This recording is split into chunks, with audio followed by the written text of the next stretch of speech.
Martin Perdomo, the Elite Strategist, and you're listening to Latinos in Real Estate Investing podcast. And today I have this lovely lady, Tamar Hermes. Did I say that wrong again, Tamar? Nah, Tamar Hermes. Hermes, Hermes. Hermes. It's the Latino in me, right? So it's that accent of mine. And so I met Tamar some time ago, and Tamar is just a rock star. She's a real estate investor. She's actively investing. She's passively investing. She's a coach. She coaches women. She's in the leadership of Go Abundance. She's going to talk about that. She coaches couples, and she does a bunch of other things. And I just thought it would be an amazing time for me to spend some time with her here on this podcast, and for you guys to learn from her. I met Tamar at an event, at an investors event, not too long ago, and I got to spend some time with her and her lovely family, her husband, and her two beautiful children. She's got three kids, but it was just two of them there, and we hung out. We drank wine, right? Tamar, we Just a little. We're just passing the time. we went to a winery and we went to a mansion and we did a tour. I was telling my wife, I was like, hey, honey, I met this beautiful, beautiful family.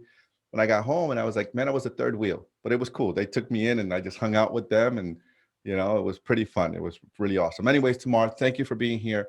I'm grateful that you're here, and I want to get right into it. You ready? I'm ready. Awesome. So Tamar, tell us about your story. So I heard your story a little bit. You shared some of the stuff with you. How did you first get into real estate? I know you're doing some big things, and I certainly learned some things from you the other day when we were on the bus and going to the tours and all that fun stuff. But tell us, how did you get started in real estate? You're also the leader of Go Abundance and all that. When did that start for you? Yeah. So actually, I am probably a lot like a lot of the listeners. I started without anything and was looking at how in the world do people make money, and what is this real estate thing? I never even thought for a minute that I could be wealthy or that I could own real estate. And I did what most people do. I went to college, I got a job, and I got a really creative job. I was actually an executive in entertainment. And I realized, even after I was making a really solid six-figure income, that I was still kind of in a trap, because I didn't really have the freedom to wake up when I wanted, or to go to work if I wanted or not, or to take vacation when I wanted. I was being paid well, and I was expected to do a certain amount of work. And I have nothing against work. It's just that I really wanted the choice. And so for me, I started looking at what my bottom line was with my expenses, and it was rent. And when you look at that, everybody should be looking at their income and envisioning what they really need to live the way they want to live, and what it'll take, and what choices they're going to make. So for me, I realized at the time, this was a number of years ago, that I was paying around $750 in rent. And there was a guy that also worked in entertainment that owned my building. And he Mm. would come every month, and I would give him a check, because this was before we did everything with Venmo and all of our apps. And so I was just thinking, gosh, how could I be in his position? So it wasn't even really, at the time, I didn't really even have the vision of wealth yet. I just thought, okay, how do I start to not to be able to have more freedom, just like most people start. Now, from there, I ended up buying a duplex and then got on my way. But the thing is that we all start somewhere, right? So for me, it was just a matter of, okay, how can I replace this income? And luckily, I've always been someone, and it has to do with, I think, the way that I grew up, which was without very much money at all. I was always very good at managing the money. I always knew how to kind of put a dollar away for a dollar in the future. And that's really served me well in terms of building wealth and in terms of growing my real Mm. estate portfolio. I want to talk about that.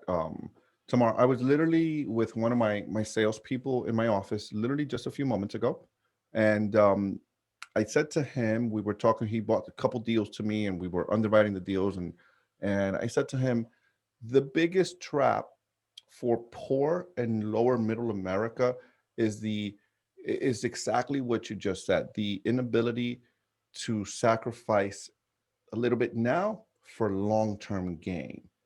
And that's a mindset, right? So when did that change for you? How you've always been good at that. How does one do that? Yeah, that's such a great question. And my childhood best friend, we always talk about this because she grew up. Her father was a patent attorney in Mhm. Los Angeles, did very well, and always when she turned 16, he gave her a car and was always just there for him. He was just the best dad in the world. He still is today. And in my case, my parents didn't have that option. They weren't able to give me that. And so if I wanted it, I needed to earn it.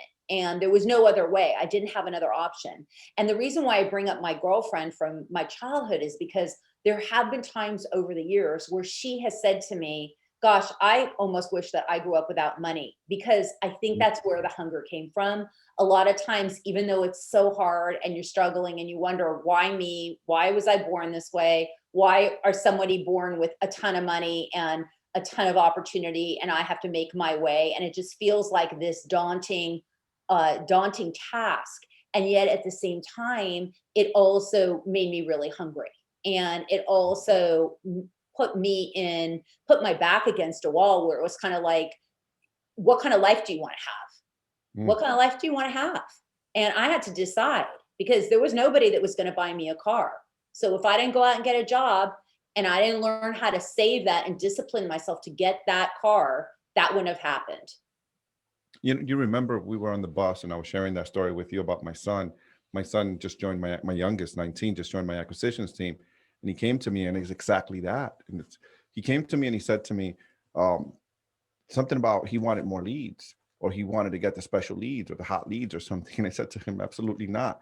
You're gonna you're gonna get the leads that you get, and you're gonna learn the way everyone else has learned. Because again, because you and I come from poverty, we come from nothing. We had to earn it. And I understand the value in that, like your friend shared with you. Now, fast forward tomorrow. I want to get into what is the one thing that you've done or that you do that gets you the most success, that has gotten you to where you are. So, and then I want to talk to you about active and passive investments. I know you have some doors, and you again, I learned a ton from you when we were on that bus ride. You gave me some pointers, and we talked about money, investing, and a bunch of different things. You got so much to share, and I want you to share some of that stuff with with our with our our audience. So, um, give it to us. Awesome.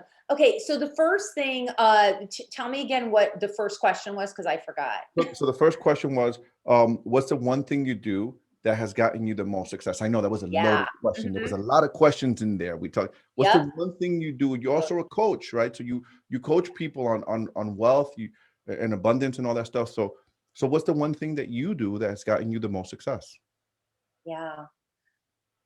I believe that the thing that really propelled me, one, has to do with my discipline to be able to save and to hang in there when it gets hard, or Mm. when mistakes are made, or when you feel like a failure, or when nobody really wants to talk to you and you get hung up on, or whatever it is, and just getting back up. And now I think that the thing that helps me, that spring loads me to be so much more forward, is the fact that I've worked hard enough to be aligned in my body, mind, and spirit. And I know you and I have talked about this, and I know you're an NLP practitioner, Mhm. and that for we were just talking about the thing that you really help your clients with so much is the mindset. And Mhm. the truth is that you've got to wake up in the morning, and you need to to find a way to accept yourself, to love yourself for where you're at, to be with yourself. And then you can ask the world and others for support, for deals, for everything, because all of a sudden you're aligned with the human being that you are, with your journey and what you want to create. And when you come from there, you're also coming from a soulful place, a place from the heart. And when you come from a place from the heart, then you're emanating energy. A lot of times I do that 5-minute journal where I recommend it highly to anyone. It's a little book where you write down what you're grateful for. And they also ask you a question: what would make today better? And what could have happened at the end of the day that would have changed your day?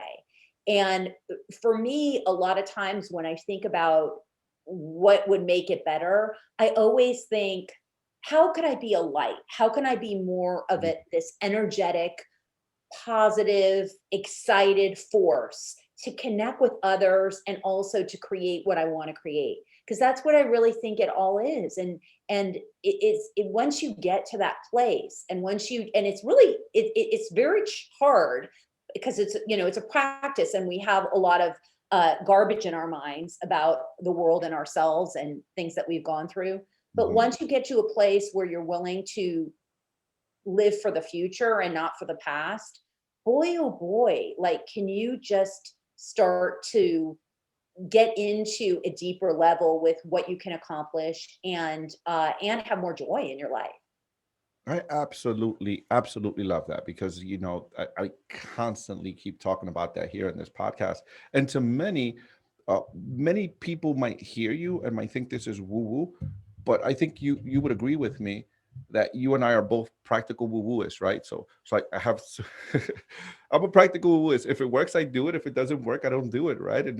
And I love what you said about embracing yourself and who you are, and when you do that, you come from that space, and it starts with getting your values, getting clear on who you are. How do you advise someone? And ladies and gentlemen listening, please, you might be asking, hey, this is a real estate podcast, and what does this have to do with being successful in real estate? And I'm going to tell you, it has everything to do with it.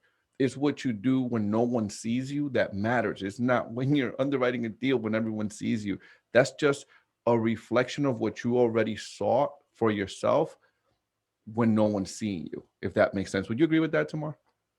Right? Would you? Absolutely, absolutely. Because if we're just racing through, and maybe you're making phone calls and you're meeting people, but you're not aligned with yourself. So let's say you call me and I'm an older lady and I want to sell, I am an older lady, not that old. But let's say I want to sell my house, and you call me and you're just in this race and you're like, hey, and I might tell you something like, oh, my husband just died or something. But you're Mhm. so into, like, I got to drive it. I got to get the numbers. I got to get the deal. You maybe don't even connect with the fact that that's where I'm at. And maybe connecting to that part of me that is maybe sad about my loss, that could be the part of that could be the part that connects you to being able to be the one that I trust and that I want to do business with. Because Mm. people do business with people that they like, also people that they know and that they trust. But when you're establishing new relationships, you need to present yourself as someone that is trustworthy, that is honorable. And if you're not doing the work on yourself, then your energy is scattered, and people feel that and they don't Yeah. want to do business with you. Yes, yes, yes, yes. And by the way, you mentioned me, the younger version of me when I first started in sales. That person was me, that young guy that was just going, going, going, going, going, going. That was absolutely me. And thank you for sharing that. I want my kids to hear that because I'm always preaching that to them. Tomorrow, let's get into the nuts and bolts of real estate now that we went to the spiritual and the mindset stuff. I want to talk to you about, hey, what is active income? Maybe you can active real estate investing. You can educate my listeners on how you do active real estate investing and how you do passive investing. Because I know you invest in some other things other than real estate. You're a money person. You're great. I know because we talked and you got money here and you're getting returns here and you're doing different things. Can you educate us on that? Yeah, absolutely. So, for a lot of the listeners, I understand that people are in their first deal or second deal.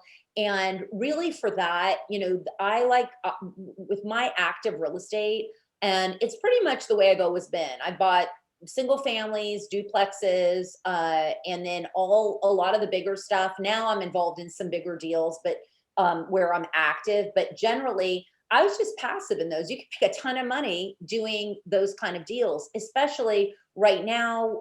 The big model is the Airbnbs, the 30-day long-term furnished rentals. There's a lot of opportunity that isn't that hard to tackle. And it's pretty exciting. The returns are really great, especially if you buy in the right area. So for me, active, it's always been, it started out because I lived in LA, I had careers, I was raising children. So I was just buying assets that I liked and really just renting them out and letting them appreciate. And that worked very well for me because time is your best friend in real estate. If you're Mhm. not, I mean, if you're in a rush, certainly you can flip a bunch of homes, you can make a few $100,000 pretty quickly. But at the end of the day, when that $300,000 is gone, you need to go find some more homes to flip. Whereas, like, I might not make $300,000 in a day, but in 3 years, my property might be worth a couple $100,000 more. So it's Mhm. just kind of that it's just a model of how you work. I mean, it's nice to have a mix of everything, and depending on when you start out, you may need to pump the gas pretty good to get some cash injections. I mean, I did that through business, and my husband and I both had professions that were doing really well, and so we were really able to pump the gas that way and hold our assets. But at a certain point, I did sell off a lot of my portfolios so that I could reallocate and do a lot of passive investing, which just means that I might come to someone that's buying a large 150 unit building, apartment Mhm. building, and I could say, here, I'll give you $100,000, and they can give me a return over time of 15% plus annualized, which is quite a Mhm. hefty return. It was funny because Martin and I were talking about returns, and when I was telling him some of my returns, he was saying, "Wait a second, I work my ass off and I'm making those returns, and you're doing Mhm. nothing but watching the money come Mhm. into the account." And then Mhm. that, of course, is the business of relationships and being able to analyze deals, uh, being able to forecast whether or not you like the strategy of where certain investors are going. And that's part of the reason why I've partnered recently on deals, because I was so passionate about these projects. I love them and wanted to raise money and wanted to do play different roles inside of them. And so that can happen too as you're along your way. So that's kind of part of it. And then I love diversity. So I would not ever just even though it's a great way to scale, is to just be the Airbnb guy or just be the multifamily guy. Wonderful, it's a great path if that's your personality. But I'm a personality that, I like a little soul, I like a little pepper, I like a little cayenne. I like to mix it up. Plus, for me, I feel like for example, during COVID, everybody that was just heavily into Airbnb, if everything was their Airbnb, they were not in a good situation for a little while because nothing was renting. The world Mhm. was closed. So for me, I had a couple of Airbnbs that shut down, but I also had a bunch of other assets that were still doing well. So it's kind of like I like to hedge my bets when I that's why I call my company Wealth Warrior Woman, because it really is, there's a wealth formula, that you'll create where you kind of can decide how you want to put the puzzle together to keep things moving for you and make sure that you continue to grow and not get into a situation where all your assets are in one basket. That's another thing too. Like every once in a while, this is one thing, and this is good for your listeners to remember. The people that tell you not to invest in real estate, they generally don't own any real estate. They don't Mhm. own any real estate and they're advising you. Or the second scenario that you hear a lot of is, oh, I lost $1 million in real estate, I lost all my money. Well, that's because they didn't know how to analyze deals, they Mhm. didn't do the education, and they put all their eggs in one basket. Uncle Jim came along, was like, this is the best deal, put your $1 million in, you're going to get 5 million in a year. Well, hang on a second, Uncle Jim. I'll give you $50,000, and Mhm. let's put this money somewhere else, so that when Uncle Jim's deal doesn't go the way it goes, you have a tax write off, and you still have $950,000 in the bank Mhm. or invested somewhere else. So Mhm. that's just a couple of tidbits that I'll add. So education, man, you gave us a lot to unpack there. But you said one thing. You talked about your mother, and I want to go into that because there's some women listeners here. And some of the things that in coaching people, when I'm coaching people, I'm talking to women. a lot of time. So I just hired I'll give you a perfect example. I just hired a project manager in our company. We just hired a project manager, and she's a woman, right? And she's a woman, so she's got to be out there talking to, managing and leading and getting bids from all of these men, right? She's managing all of the constructions that we have going on. And one of the things was, she comes in my office the other day and she tells me, "Hey, Martin, um, I'm a woman." And I'm like, "Okay, so what?" Yeah, I noticed, right? So I'm a woman and I'm managing these guys. So she was in her head a little bit about being in the space and leading the charge of an industry that's predominantly male, as real estate is. Real estate investing is predominantly male, and she's a black woman on top of that. So she's like, "And I'm black," and I'm like, "Okay, so what?" Right? I'm like, "Okay, so what? You're the one that makes a decision whether they get paid or not. You're the one that makes a decision whether we hire them or not. You're the one that knows the numbers. You're the one that's directly working with me, right? So what?" So I bring that to you because how have you dealt with that as a woman, as a mother, as a wife, a business person, successful business person? How does a woman? What advice would you give to a woman? How does a woman handle that? How does a woman balance all of that? Can you share that with our listeners? Yeah, absolutely. So part of the reason why my heart went to starting Wealth Warrior Women, the company, has to do with the fact that women aren't as visible in real estate, and and the more women that step up saying you can do this, the more opportunities there will be for us. The more outstanding we are. I think that for me, being a woman, it's the same thing as being black. It's the same thing as being Mexican. It's the same thing as being a Jew that's persecuted, like my family was. Um, it's all about this horrible aspect of the world that we've seen time and time again in generations of oppressing people because they're different, Hmm. and it's BS, and it's only going to stop when people just don't give it attention and just don't even don't even give it. I mean, obviously we want to acknowledge it. We want to, tell our little daughters, hey, you're just as good as the guys or whatever, if they need to hear that, but I would say, mm, I really, to me, to get past it is I don't give it any headspace because I have no tolerance for it. And I'm someone, I get it, like it hits me deep in the core to be different, to be a minority, to be oppressed. I get it because that's what I came from. That Hmm. was my world. My father was a Holocaust survivor. He was persecuted. He was taken from his home, just like all other all a lot of other diversity. It's ridiculous. It's crazy. And I just feel like the way that you get past it is don't sit around and get angry about it. Stand up and take your space in the world. And if anything, it's again, it's that hunger. It's your back against the wall. It's like, you're going to tell me because I'm a woman, I'm not going to make decisions. I'm not going to get the opportunities you get. I'm not going to be able to buy real estate. I'm not going to be able to sit in the front of the bus. I'm not going to be able to do all these things. Heck no. Good. And you steam forward ahead, and you will connect. There's a lot of really good men too that are in the business. I have a lot of male business partners, and I Mhm. adore them, and they're wonderful, and they don't look at me like, oh, you're a woman. So the truth is, a lot of it, I think a lot of the feeling like, oh, I'm a woman, comes from the society kind of putting that on us, and then us subscribing to that identity and feeling like, but I'm a woman, and which is normal because I've had that too. That's part of the reason why I stand against it.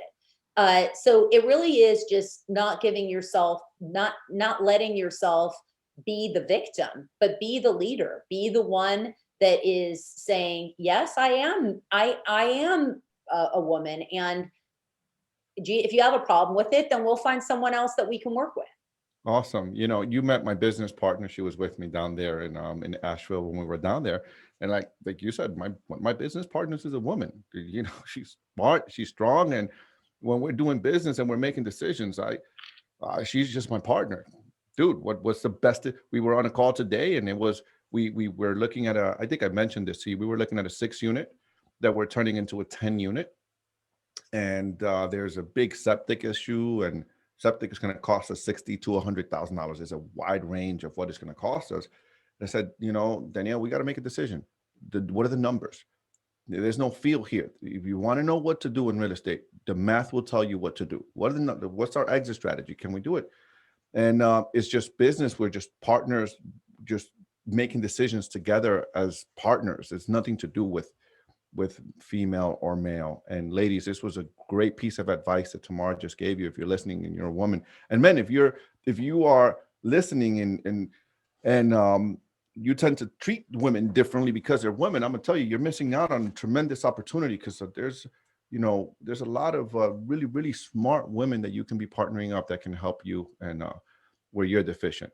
Yeah, and I love the yin yang thing that you created in the partnership, Mhm. Martin, because the truth is that women have a unique set of skills, and Mhm. men have a unique set of skills. And Mhm. obviously, we overlap, and we're all capable of doing Mhm. everything. But there are certain, like you said, like take the feeling out of it. But Mhm. that feeling is also, the mama bear, the Yep, it's intuition part of the sometimes, sauce. where we're able to kind of come up with an angle that maybe you didn't Mhm. see because of where you were at, and Mhm. it goes vice versa. So definitely, I mean, and that also goes with spouses and Mhm. partnerships for sure. Mhm. It's always, I do my business, my husband has his work that he does and Mhm. loves, and Your husband has a really cool job, by the way. I yeah, don't, my husband does. why don't you tell the audience what your husband does? Because when he Yeah. told me, I was like, It's that's so funny awesome. because there's sometimes when people find out about my husband, they're like, "Oh, you should talk about your husband so much more. He's so interesting. He's so much more interesting. It makes you look more interesting when you bring him in." And I was like, Yeah. "Okay, yeah, I And guess." So my husband, by the way, audience, just real quick, Tamar, they're like yin and yang.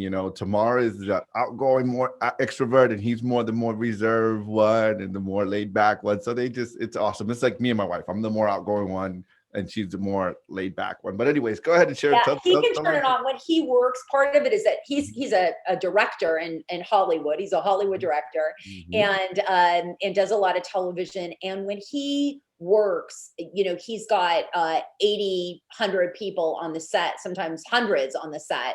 And so, he's very vocal, but he also has learned over the years how to keep his cool and be chill, because when you're managing $1 million episode and it's on you to kind of make the pieces work, and to guide the actors to get the performances and get all the angles and do all the things, you learn to be effective, I think, by being a really good listener Mm. and by keeping your cool. And I think it's also the same in real estate and in growing wealth. It's always like that. It's like whenever you get hysterical, and I have been prone to be in the past, it was really high strung, and I've really toned it down over the years because I just realized so much more gets done. Sometimes even with my kids, I slip into something, I'm like, wait, why'd you do it like that? And they're like, Mom, it's like this. And I'm like, oh shoot, yeah, it is, and but I could have avoided that whole hysteria. Yeah, yeah, that's I saw that too with the kids and you and that day when we were hanging out. I want to go back really quick to the woman thing that we were just talking about a moment ago.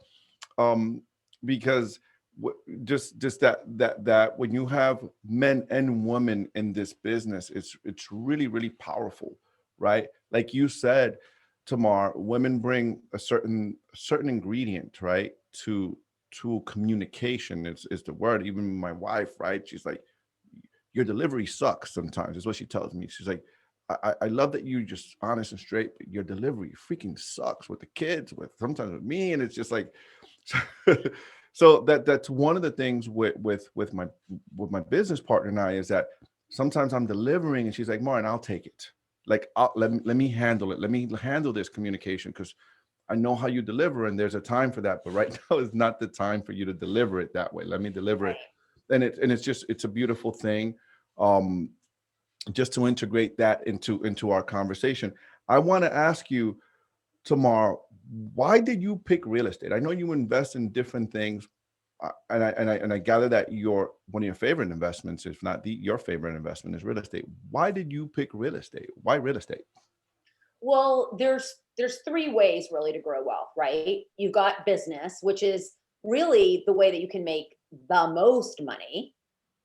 And you've got stocks, which is very wavy but pretty steady. And a lot of people have grown very wealthy in real estate. I mean, in stocks. So you look at Warren Buffett, right?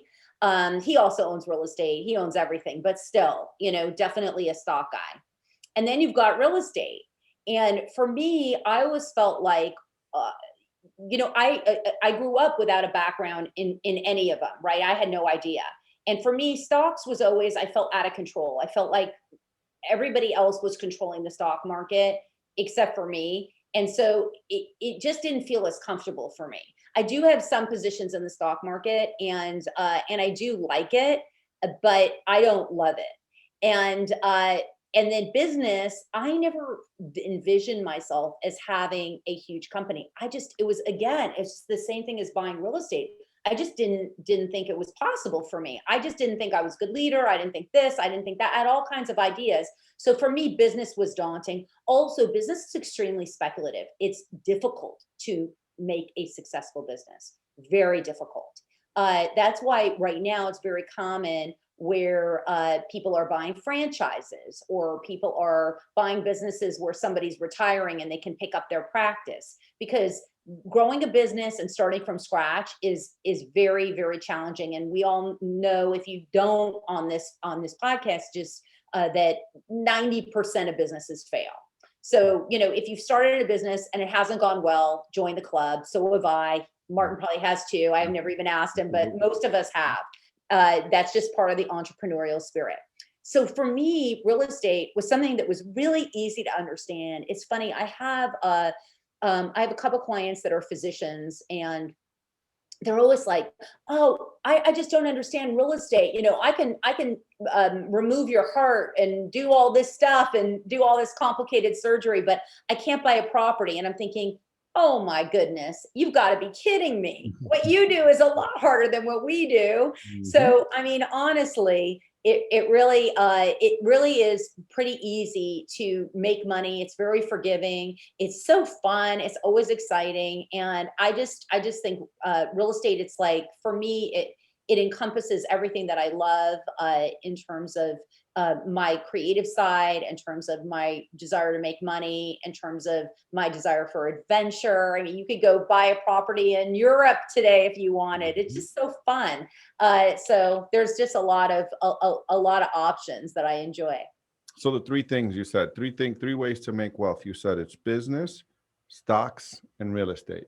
You like real estate, although I know you invest in businesses. I know that for a I do. fact. And I also have money in the stock market too. Awesome, awesome. Well, Tamar, thank you so much for being here. If any of the listeners want to connect with you, they want to maybe bring you on as their coach, because I know you do high level coaching for couples. We didn't even get a chance to talk about Go Abundance. I want to talk about that really quick, because Okay, sure. that's a really, really cool group. Before we go, tell us about Go Abundance. I know that you're a leader there. You're one of the leaders. Go Abundance, Women Go Abundance is what you call Right. it. Uh-huh. Yeah. And So I know you're one of the leaders there. Tell us about the organization, what you do there, and what the organization is about. Yeah, sure. So Go Abundance is an organization that was started with the men in 2012. And it's quite a large organization of high net worth individuals that are really looking to grab life big. And so it's not just about wealth, it's about your relationships, it's about your contribution, it's about your play and adventure. So all the aspects, your health, that make us really feel whole and ignited. And I'm one of the leaders for the leadership team for Go Abundance Women. You need to be an accredited investor to be a part of the group.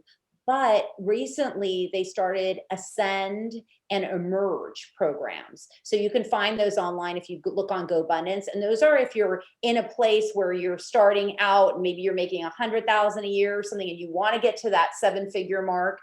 Those are the programs that'll help you, give you the tools to do that.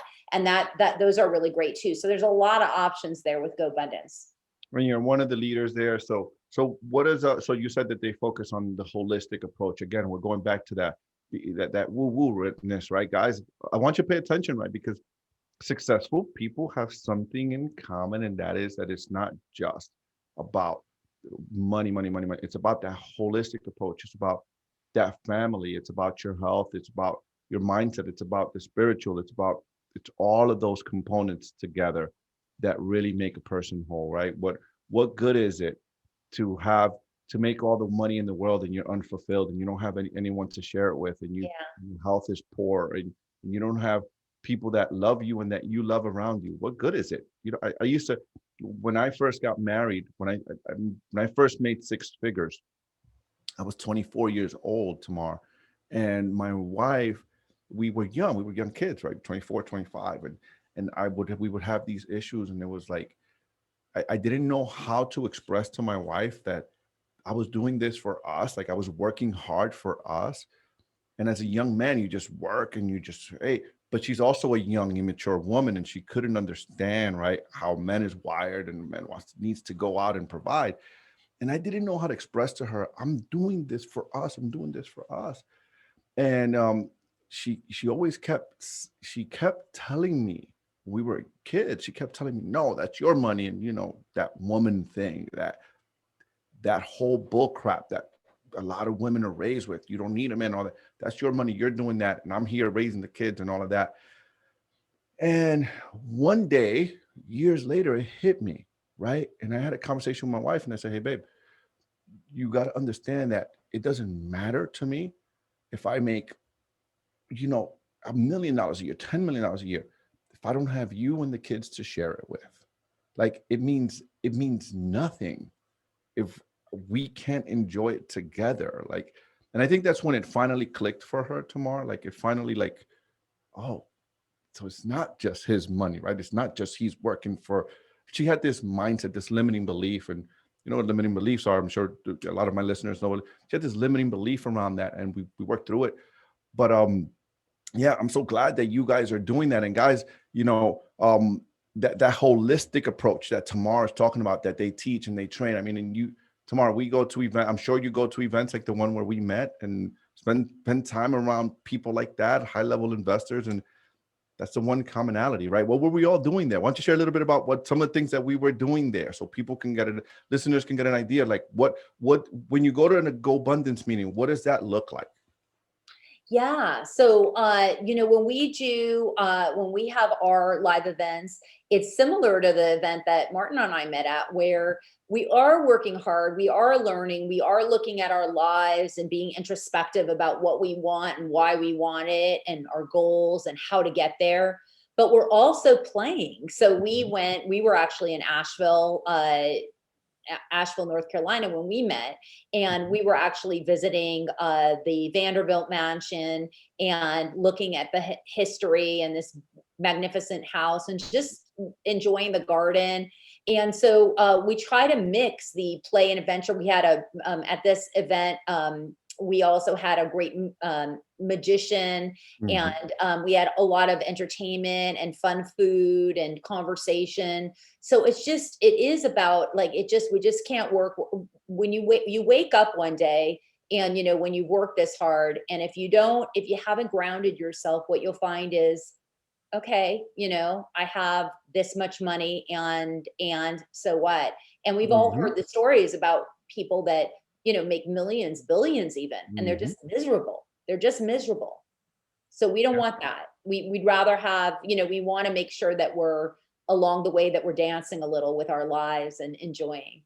Absolutely. I love that. And I'm sure that's what you teach when you have your mastermind. And tell us a little bit about your mastermind and how people can join that if they want to learn from you, your Sure. coaching, how people can get to your coaching. And maybe you have a couple of physicians listening today and they're like, you know what, we want that lady tomorrow to teach us and we want her to be our coach. And so how do people get a hold of you if they wanted to get a hold of you? What's your website? Where do they go? How can they find you, my dear? That's awesome. Yeah. So the website's Wealth Warrior Woman, WOMAN.com. And you can email me on Instagram at Wealth Warrior Woman. Also, my email is hello at Wealth Warrior Woman. com. You'll find when with businesses, you want to keep it as easy as possible. And I do have a mastermind where I teach real estate investing and I coach women. We're in a group every other week where they watch a course that I created that really talks about the world of wealth and real estate investing. And then they really get to work and can ask questions and brainstorm, and that's a lot of fun too. That really is very nourishing. It really gives the women the support that they need to move forward.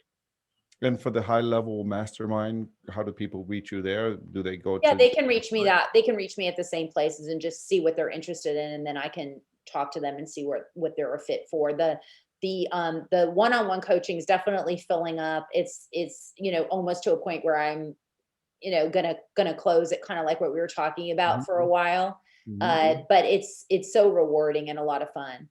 Guys, I'm going to share this with you guys. If um, the best people to learn from are from people doing it. There is a lot of people out there that are just they took a course, they saw a video, they saw something, and they are all of a sudden they're coaches, right?